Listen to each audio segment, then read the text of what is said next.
Hello and welcome to the new episode of Quiet Longevity. Most of us believe that aging is about what you eat or how much you move. But for high-functioning adults such as yourself, the biggest accelerator isn't a bad diet. It's actually your system that never gets to turn off.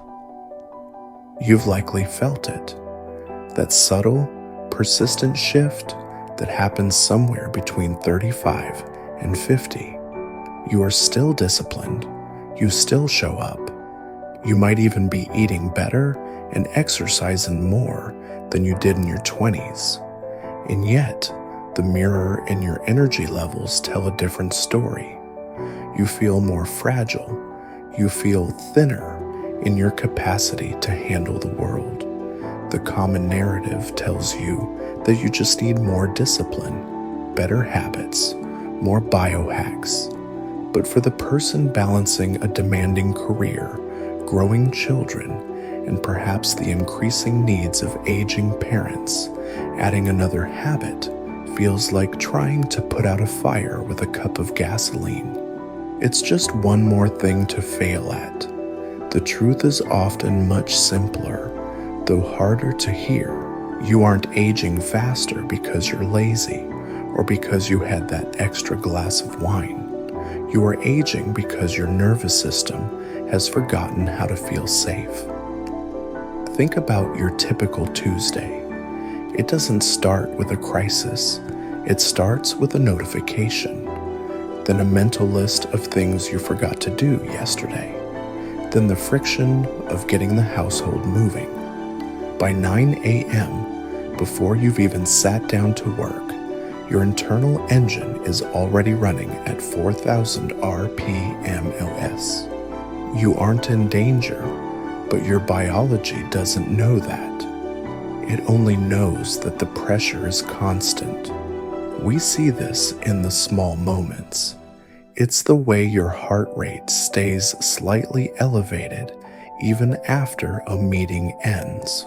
It's the tired but wired feeling at 10 p.m. when you finally have a moment to yourself. But instead of sleeping, you scroll through your phone because it's the only time nobody is asking anything of you. This isn't a lack of willpower. It is a biological survival mechanism that has been left in the on position for a decade. To understand why this ages you faster than a bad diet, we have to look at what scientists call allostatic load. Think of your body like a bridge. A bridge is designed to carry weight. It can handle a heavy truck passing over it. That's acute stress. The bridge flexes, the truck passes, and the bridge returns to its baseline. But modern life isn't a heavy truck. It's a million small cars, bumper to bumper, 24 hours a day, 7 days a week. The bridge never gets a second to flex back.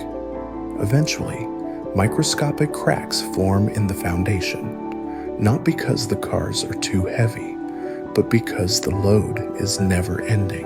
When you are under chronic low-grade stress, your body stays in a state of high alert. This means your resources are diverted. Instead of cellular repair, DNA maintenance, and deep metabolic cleanup, your body is focused on the threat. In this state, your cells actually age faster. Your telomeres, the protective caps on your DNA, shorten more quickly under the bath of chronic stress hormones than they do from an occasional indulgent meal or a missed workout. We see this in high-functioning adults every day. You are the person everyone relies on. You are the stable one. But being the stable one often means you have become an expert at ignoring your body's signals. You've learned to push through the fatigue, to drink the extra coffee, to grind it out. You've been rewarded for this behavior for 20 years. But after 40, the body's buffer starts to thin. It's not that you've suddenly become unhealthy. It's that your system is full. Every notification, every decision about your parents' care, every conflict at work, it all goes into the same bucket. And for most of us, that bucket has been overflowing for years. So what is the alternative? If the answer isn't more discipline, what is it? We need a framework that focuses on subtraction and regulation rather than more protocols. We call this the quiet longevity framework. It's not about adding wellness to your life. It's about removing the noise that is currently drowning out your body's ability to repair itself. The first pillar of this framework is identifying leaky cycles. These are the repetitive, low-value stressors that drain your battery without you even realizing it. Think of the ghost notifications on your phone or the way you check your work email right before bed just to see. These aren't just habits, they are open loops in your nervous system. They keep the alert signal firing even when you are physically resting. The second pillar is creating safety signals. Your nervous system is constantly scanning the environment, asking, "Am I safe?" For most of us, the answer it gets back is no, you're busy. To slow down the aging process, we have to provide the body with undeniable physical evidence that the threat is over.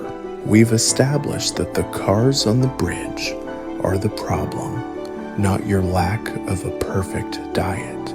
We've seen how chronic load creates cellular weathering that no supplement can fix. In part 2, we're going to complete this framework by looking at how to actually turn off when your responsibilities won't let you, and we'll look at a real-world scenario of how to apply this without blowing up your career or your family life. In the first half of our discussion, we established that for the high-functioning adult, aging isn't a failure of willpower. It's the biological result of an overloaded system. We looked at how allostatic load, or the never-ending traffic on the bridge, causes more cellular damage than occasional bad habits ever could. We introduced the first 2 pillars of our framework, identifying the leaky cycles that drain us and providing our nervous system with signals of safety. Now we need to complete that framework and see what this looks like when life is actually happening. The third pillar of the quiet longevity framework is the myth of hard recovery. Many of us approach recovery like another job. We think, I'm stressed, so I need to go to a high-intensity yoga class, or I need to follow a complex 10-step evening routine, or I need to fast for 20 hours. But if your nervous system is already screaming for a break, these healthy activities can actually feel like more pressure. They become another item on the to-do list that you can fail at. True recovery for an overloaded system shouldn't feel like work. It should feel like a release of pressure. If your longevity routine makes you feel guilty when you miss a day, it's not helping your longevity. It's adding to your allostatic load. The goal here is low-floor recovery. What is the smallest, easiest thing you can do that requires zero discipline? Sometimes it's just sitting in a chair for 5 minutes without a phone, not meditating, just sitting, letting the bridge be empty for 5 minutes. Let's look at how this applies to a real scenario. Imagine Sarah, a 45-year-old project manager. She has 2 teenagers and an elderly father whose health is fluctuating. She's doing everything right. She hits the gym at 6 a.m., she eats organic, and she stays up late to finish her reports so she can be present for her kids. But Sarah is exhausted. She's gaining weight around her middle despite her diet, and she feels like she's constantly on the verge of a cold. Her discipline is actually what's breaking her. Every morning at 6 a.m., her body is crying out for more sleep to repair her cells, but her discipline forces her into a high cortisol workout. Using the quiet longevity lens, Sarah doesn't need a new supplement. She needs to lower the floor. First, she identifies a leaky cycle. She realizes that checking her work Slack at 9 p.m. creates a 3-hour alert state that ruins her sleep quality. She stops. That's a subtraction, not an addition. The second, she creates a safety signal. Instead of that 6 a.m. workout that she dreads, she takes 15 minutes to drink her coffee in silence before the house wakes up. Third, she rejects hard recovery. She stops trying to win at yoga and instead takes a slow walk after dinner. Within 3 weeks, Sarah's tired but wired feeling begins to lift. Her body finally feels safe enough to move out of survival mode and into repair mode. This isn't a miracle, it's physiology. When you stop the constant threat signals, your body's natural longevity mechanisms, the ones you were born with, can finally do their jobs. This requires a fundamental reframe of how we think about our lives after 40. You are not broken. You are not getting old in the way you've been told. You are likely just full. The leverage for your health and your future isn't in finding a more intense workout or a stricter diet. The leverage is in regulation, subtraction, and kinder limits. It's about recognizing that as a high-functioning adult, your greatest performance isn't how much you can endure, it's how well you can recover. Aging is inevitable, but weathering is optional. When you stop treating your body like a machine that needs to be optimized and start treating it like a biological system that needs to be regulated, everything changes. You don't just live longer, you live quieter. You reclaim the energy that stress has been stealing from you for decades. If this gave you a calmer way to think about why you feel the way you do, our next discussion goes deeper into a specific problem. Why even our best attempts at self-care often fail when we feel like we can never truly switch off our responsibilities. Remember, aging isn't a failure of discipline. It's just the price of a life that's been running at a full capacity for way too long.